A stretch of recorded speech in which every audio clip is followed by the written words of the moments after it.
Fala aí pessoal, hoje eu vou dar continuidade à questão do dinheiro, falando um pouco sobre como ele passou de metais preciosos para notas, né?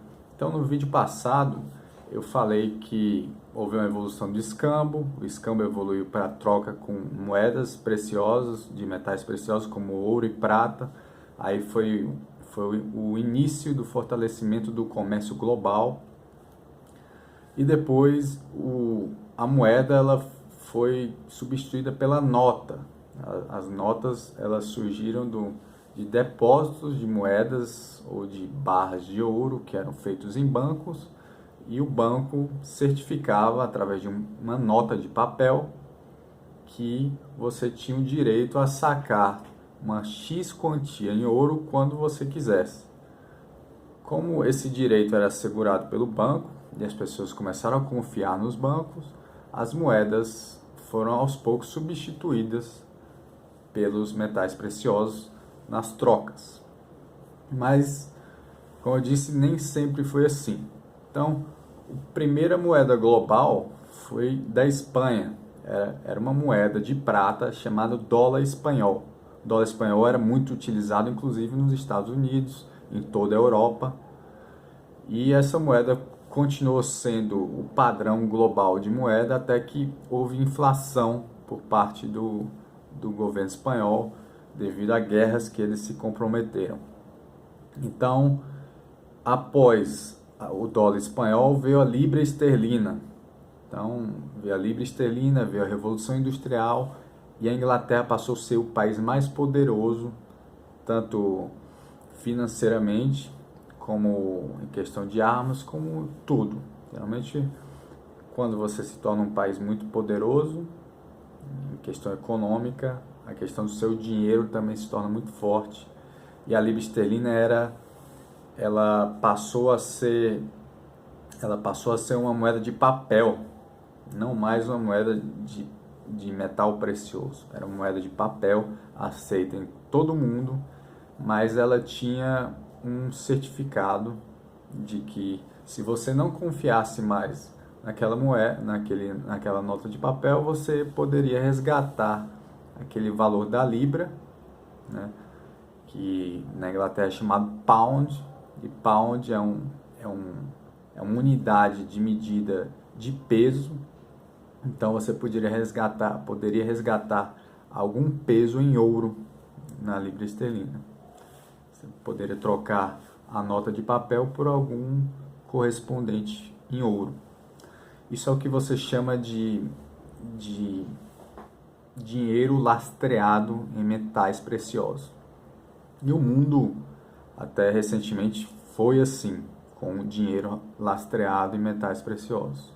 A Inglaterra, entretanto, ela perdeu o status dela de moeda global, de potência global após a Segunda Guerra Mundial. E adivinha quem virou essa potência global e a moeda global? Foi o dólar americano dessa vez. Então, por que isso aconteceu? Porque a Inglaterra foi muito prejudicada pela Primeira Guerra Mundial, pela Segunda Guerra Mundial também, e não sobrou outro país além dos Estados Unidos com a moeda tão forte.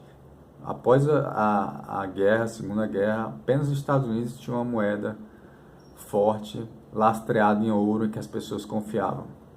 Então, os Estados Unidos, por não estar muito avariado pela guerra, ele acabou tendo o poderio, a capacidade de emprestar dinheiro e exportar para os países prejudicados pela guerra. Então ele restaurou o Japão, ele restaurou muito da Europa, restaurou a Alemanha, fornecendo empréstimos.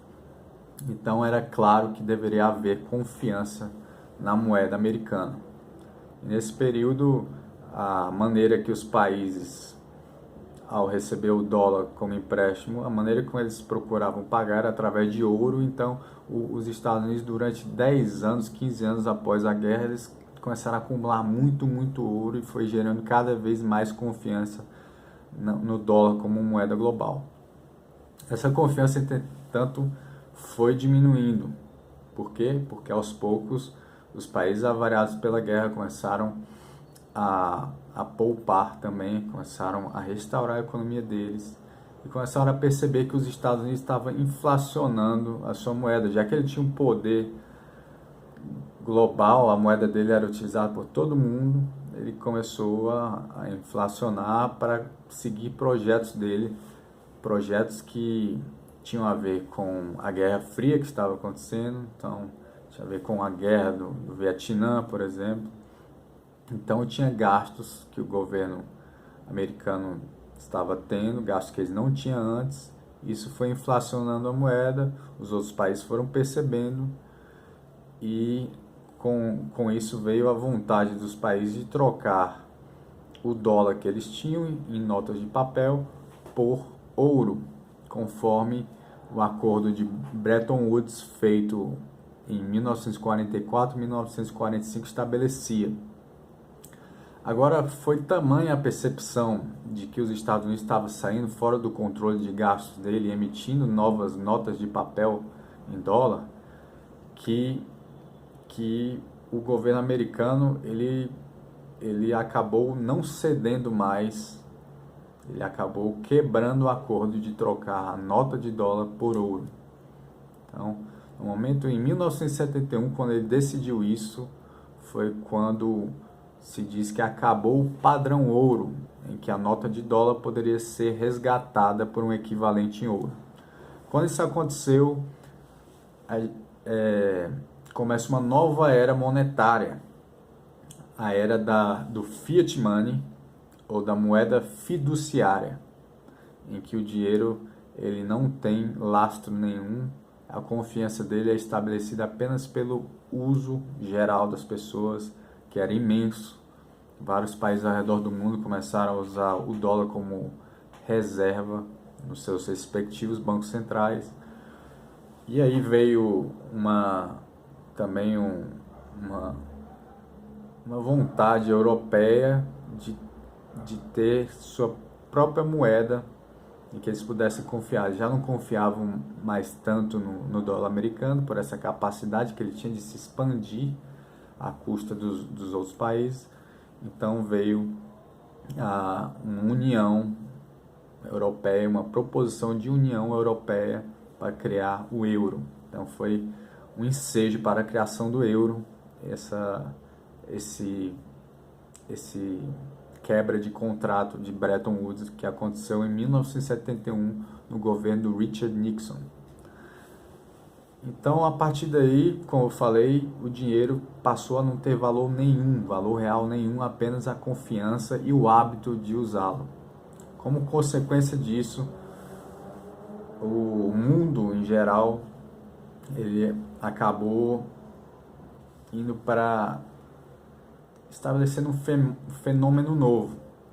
A moeda que para todo o mundo em geral ela tinha que valer alguma coisa, ser resgatável alguma coisa para você fazer transações globais, ela agora não valia nada.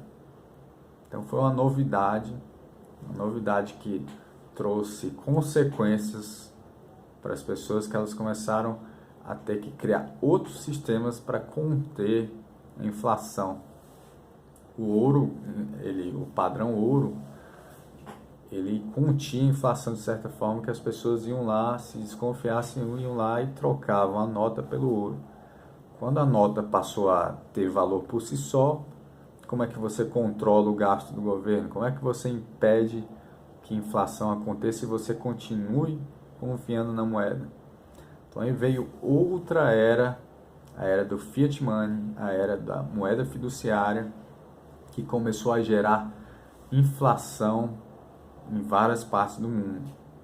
Então, eu paro aqui para depois apresentar melhor o conceito de inflação, como é que impactou no Brasil, e aí a gente vai explorando como funciona o sistema bancário melhor a cada vídeo. Por enquanto foi só um pouco de história, agora a gente vai se aproximando das partes mais objetivas, que vão se tornando mais próximas da gente. Mas esse vídeo é importantíssimo para você saber que há muito pouco tempo, apenas em 1971, é que a gente está num novo sistema financeiro em que a moeda global, chamada dólar, ela não tem lastro nenhum. Então é isso, pessoal. Até o nosso próximo vídeo. Grande abraço. Valeu.